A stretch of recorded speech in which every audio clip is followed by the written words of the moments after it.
বহুকাল আগে নদীর বুকেই ভাসমান ছিল বেদেদের জীবন। তারা সাপ ধরত, খেলা দেখাতো, কিন্তু তাদেরই একজন মহুয়া ছিল সবার থেকে আলাদা। সে শুধু সাপ খেলাতো না, সে নদীর ভাষা বুঝত। বাহ, কি সুন্দর খেলা!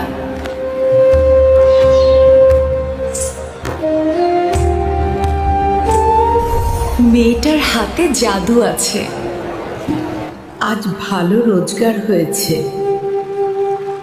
তবু তোর মুখে হাসি নেই কেন মা? আমার এই খেলা আর ভালো লাগে না মা।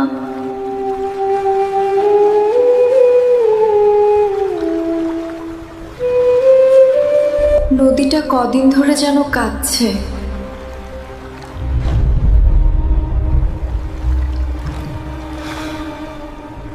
কি হয়েছে তোমার নদী? কেন এত কষ্ট তোমার? ওটা কি? মাটির নিচে এমন আলো কেন? কি অদ্ভুত সুন্দর বাঁশি! এটা তো সাধারণ নয়।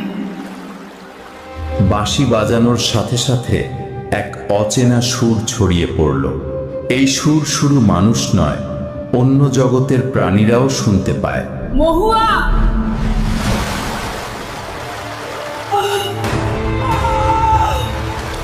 দেখ জল কেমন করছে। ভয় পেও না মা, কেউ আসছে।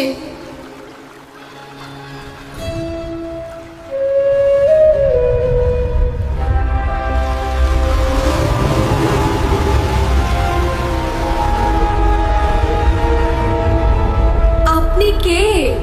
আমি মণিরাজ,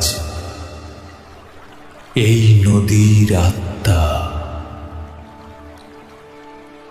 অবশেষে কেউ আমায় ডাকলো।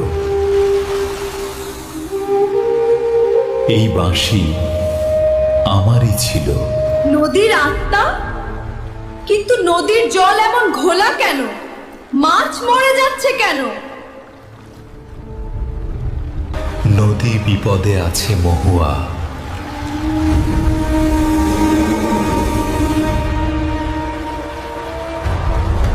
উত্তর দিকের জলাভূমিতে জলদৈত্য জেগে উঠেছে। এক কৃষ্ণশিলা দিয়ে সে নদীর সমস্ত প্রাণ শুষে নিচ্ছে।